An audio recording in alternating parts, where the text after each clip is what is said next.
Thank you for joining us for this episode. Today, we're joined by Dr. Jennifer Stewart, who sold her practice to give us the OD perspective on the OI show. Well,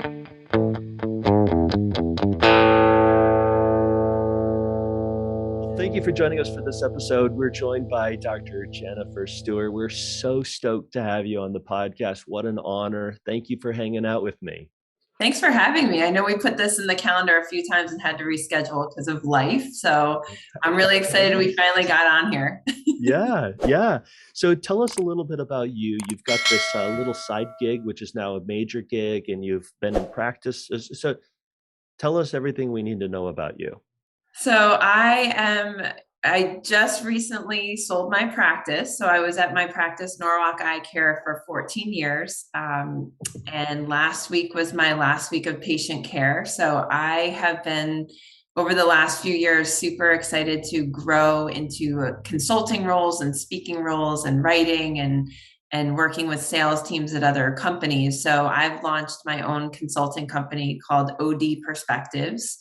And I've kind of put everything under that umbrella and really been, COVID's been good to me in that sense that, the virtual speaking has been busy and doing lots of things and meeting lots of people virtually. So Yeah. I decided to take the leap, and I really love doing all of that, and decided to take the leap and say, let's see, where I can grow from there and what opportunities I can Yeah. have. And it's been super fun. I love it. This is my first podcast of the week. I have 3 webinars and, and 2 writing things to do. So it's busy, but it's fun. And it's a little different than seeing patients every day. Yeah. So let's dig into that practice that you had, because any consultant who hasn't been practicing kind of like, unless you're, talking about something non-practice related, which most of us have to. So 14 years, did you start at that practice 14 years ago? Did you own it? Were you a long-term associate? What would that look like? So I graduated from NECO in 2007, and I Yep. worked in a few practices for a year. And then I moved to Connecticut. I'm from New York originally. I moved to Connecticut in 2008 to join my practice, Norwalk Eye Care. I was an associate first for about a year and a half, probably, yeah, about a year and a half. And in 2010, I became a partner there. So I worked as an associate, learned the ropes, kind of learned about the practice. Kind of both of us were figuring out, my former partner and I, was it the right opportunity for each of us? I was a pretty new grad. I had been out a year when I joined, and the goal was that I would eventually buy in as a partner. But, we took our time to make sure it was the right fit for both of us. And I was there just shy of 14 years. It would have been 14 years this August. And we went from a very small team, 1,100 square foot office, to a large team, 4-doctor practice, 3,300 square feet, over the time that I was there. And I had a really great team, and I feel very confident that my patients will be well taken care of by my associates and my partner. So it Mm-hmm. was, I didn't intend that eventually that's where I'd end up, but I felt, kind of right now, I have a young family. I have 2 young boys. So for me, it was the right time to step away from patient care. I've learned a lot. I feel like I have a lot to share and a lot to give, and now have the flexibility of doing that, but being able to, be home. Like, one son is home right now. I have to pick up the other one shortly. I was in Wisconsin this week speaking to doctors for Cooper Vision. So I get to do some really fun things and not have it affect patient care and patient flow. Yeah. Yeah. Okay. So, how old are you? I am 41. So Okay. So that's the question all men are supposed to ask all women, right? So, yes, yes. by the way, I asked her He ahead of asked time if I could permission. ask that question. And still don't believe you that you're 41. You look a lot younger than I do, and Thank you. I'm so 41 years old, have practiced optometry, become an optometry consultant, sold your practice. Most people sell their practice at 41 years of age, Dr. Stewart. I know. That's a pretty crazy, bold move. Yeah. Tell us some of the things that led up to that. Family being one of them, but like, Like you don't just wake up one day and be like, okay, I don't have anything else to do. I'm going to do this. There had to have Hopefully been not. something else escalating at the same time that you were thinking of decreasing. So I've also been really involved in the sports vision industry, for the last decade. So I started Performance 2020 about 7 years ago, which is my standalone sports vision practice. So I was doing that at the same time I was, running my practice and seeing patients. And that's also really grown from just a in-person sports vision training program to consulting with optometrists who are interested in sports vision. And I'm so passionate about the field of sports vision. I love getting in front of people and speaking about it. And again, I started a sports vision practice to help athletes, but I found really my calling there was helping other doctors say, this is something I want to do. I'm interested, but help, I don't know how to do it. So that, my sports vision role has kind of taken on more of a consulting and speaking and promotional role for the field. So all of these things have been happening in the background for over a decade. I've been speaking for over a decade for kind of, many different companies. I've been writing for Optometric Management, Contact Lens Spectrum, you name it, Optometry Times. I've been in, kind of been writing a lot. So it's not like I woke up one day and yes, was like, I'm just going to sell my practice and hope that somebody hires me to do this. But over the years, I've cultivated these great relationships, networking, really learning how to get myself out there and finding what I like to do. And COVID, the last 2 years, there's been a lot of downsides of COVID, but virtual speaking has been great for me because I can be home and I don't have to leave my family. So Yeah. it's this kind of long, slow process of figuring out what I really like in optometry and what I'm passionate about. And I think what I can give back to the optometric community and really the last year I've sat down and said, what makes me Yeah. happy and where do I see myself? And I really want to be with my kids and be able Hmm. to pick them up from school and take them to sports, but also still be a doctor and still be involved in the industry. Yeah. Yeah, so I think it's probably a good idea when you are a Division 1 athlete and you hold two college records that you're the type of person who, does sports vision and Yes. gets involved in that.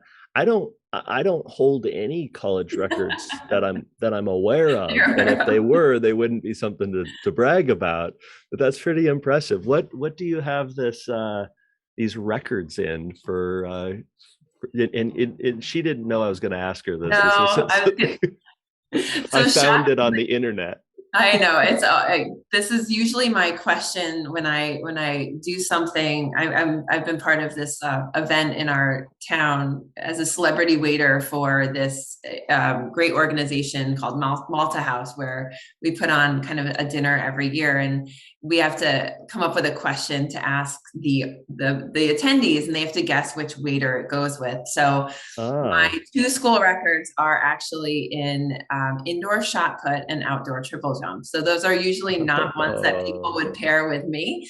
So yeah, so I was a Division 1 track athlete. I was a short distance runner, but mostly field events. So triple jump, long jump, shot put. I was a pentathlete in high school. So those records wow. still stand, shockingly, quite a few years. I think my shot put record is now 24 years old, which is crazy. Whoa. I have a friend that's in our industry, and she has the record for the fastest goal scored in NCAA history for That's awesome. soccer. Right? That's It's just like awesome. wow, like these Yeah. these things that our friends have and that you never Yeah. knew about each other.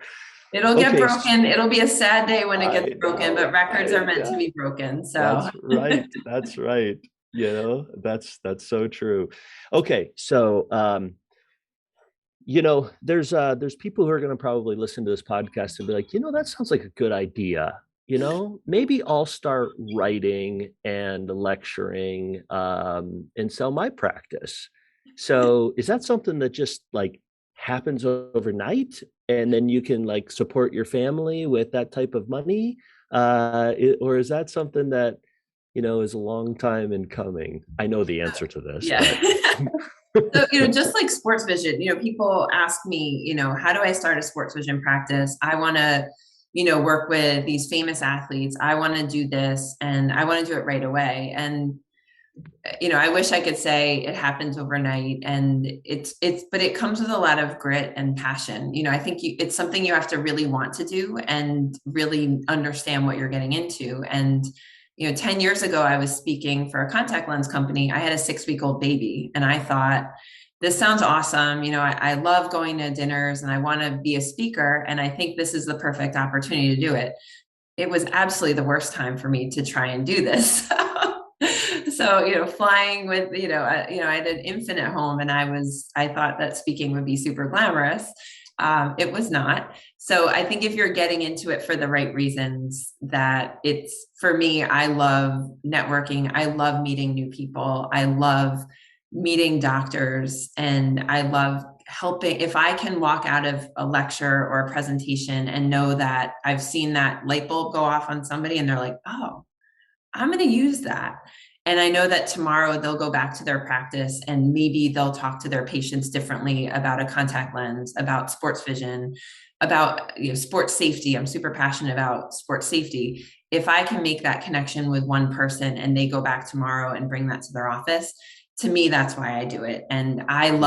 I love seeing that. And it's harder virtually, you don't see that like smile and, but it's to me, that's why I love doing it. And I love people coming up to me saying, Dr. Stewart, I read your article about communication on iThrive, and you talked about how you pause before you walk in the exam room to collect yourself and be present with the patient. And I did that, and it was amazing, and it helped. Or, I've been inspired by you to start a sports vision practice. And while I can't make that huge investment that you made, I've been asking my patients about their sports and hobbies and getting them in the proper protective eyewear. And to me, that's why I do it. And to have people, who are excited about optometry, but maybe feeling a little stuck and maybe need a little push to do something. So I think if you really feel that way, it's great to do. And I'm an extrovert by nature, so it's super fun for me to be out in a crowd. I feel energized. I love being on stage. I love being in front of people, which took a long time to develop. So Yeah. don't be scared. If you're scared of speaking in front of a group, it is something that comes with time, and it gets easier. So don't Yeah. let that scare you, because we're all Yeah. scared. We're all scared of it, but Yeah. Some of the best clinicians are petrified of yeah. public speaking. And you said you got to be doing it for the right reasons. And when you do something different or innovative, I think it starts off with, if you think that the information you have to share is meaningful, start by going out to dinner with two colleagues and share with them and find out, yeah, no, that is really interesting what you're doing there in your practice, and that's different, right? And then how do you communicate that to somebody? And then with time, you end up communicating that to multiple people. You get an opportunity on a local stage to present to 15 or 20 doctors, and it's different and it's unique. But the reason you do it has to be special. And I think, just like you, for me, when I go out and do speaking, my thoughts are, I love sharing about myopia management, dry eye, and specialty contact lenses. And if I can stay in my practice and fit 5 patients in a scleral lens, but I can go out and I can talk to 50 doctors and they all go out and fit one person, it's a tenfold increase. And that just makes me super excited. It's also fits in with my why, which I've shared on our podcast, is to enrich people's lives so they can succeed to their greatest potential, whether that's the patient in my chair or the doctor who is listening. And that makes a key component of that. And one of the things that my mentors taught me, and I know exactly that you did the same thing, is the answer no doesn't enter in when you're asked to do something, No. right? People think that people in the optometry speaking circuit make tons of money. The reality is you lose money. Yeah. The vast majority of the time, staying in your practice would be far more profitable for you. The people that are up on the stage at the AOA or the Academy or Vision Expos, the compensation for those is okay, Right. but staying in your practice probably would have been more profitable. Now, over time, you may be able to become more of a prominent speaker. Somebody might ask you to do a promotional dinner or something like that, and that may make a little bit more money, but still, every time you leave your house, it comes Yeah. at a cost, as you know, right? With a brand new baby, you knew that it comes to a cost to your family, comes at a cost to your practice as well. And I think there's this perception around some of those things when you're first starting off, but eventually it gets to a point where you're busy enough doing it and you can have opportunities to write. Oh, and then the other thing is writing, right? Yeah. I think I heard one time that if you write an article for the New York Times or the Wall Street Journal or something like that, you get paid $3 a word or something like that, right? So that's probably what you get paid by these optometry journals. Is that, no, Probably about right. probably. I haven't thought of it by word. Well, I let me love, tell my you, it's husband about a always jokes. quarter or 10 cents per word is what you're I'm a getting paid. super fast writer. So here's my other fun facts. I'm a speed reader. So I'm a true speed reader and Really? yeah, so I'm a true speed reader and I'm a speed writer. So my husband always jokes with me that like, if you give me a cup of coffee in 15 minutes, I can write you a 1,500 word article. So I have Uh-huh. my zone. So I have a certain time of day that I write. I, have to be here at my desk, but, especially like I'll get an idea for I'm doing something, I'm like, oh, I have to go write, so I like sit down and I write and I'm done, I send it and I don't reread it. So I've got my kind of my way that I do it, and I And I'm enjoy sure it. that's how it started, right? That's Yeah, exactly yeah, how it started. Day one, you were just like that. just like that. No, So it's no, fun. My it husband takes will say like, years. it takes me to, he's like, I'll agonize over an email for 2 hours, and I'm just like, Yeah, and I reread it a little bit just to make sure that there's no errors, but I don't ramble, right? change. Yeah, Yeah, I don't change it's a one shot kind of thing. Just yeah. so it's fun. And yes, I don't write fiction. So I'm not a fiction writer, but I Uh-huh. love writing about everything optometry. Yeah, yeah. I would have never thought when I was in high school that I would do anything in the liberal arts, Yeah. right? With regards to writing or public speaking. No. Last person to think that. And I hated writing. But when it came down to sharing the Yeah. things that are happening in my practice or something, it becomes easy. And Easier. it took me forever when I first started. But I think, like you, I actually have, for years, I had my takeoff and my landing was when I would write some of the best things that Yeah. I could write. And I had these times that would really work for me. If I was traveling, I was always writing because I was away from my family, so I might as well be working. So I think we find those sort of things when we're in the consulting world, but it's not easy work. What does the next 3 years look like for you? What do you want to push into and press into?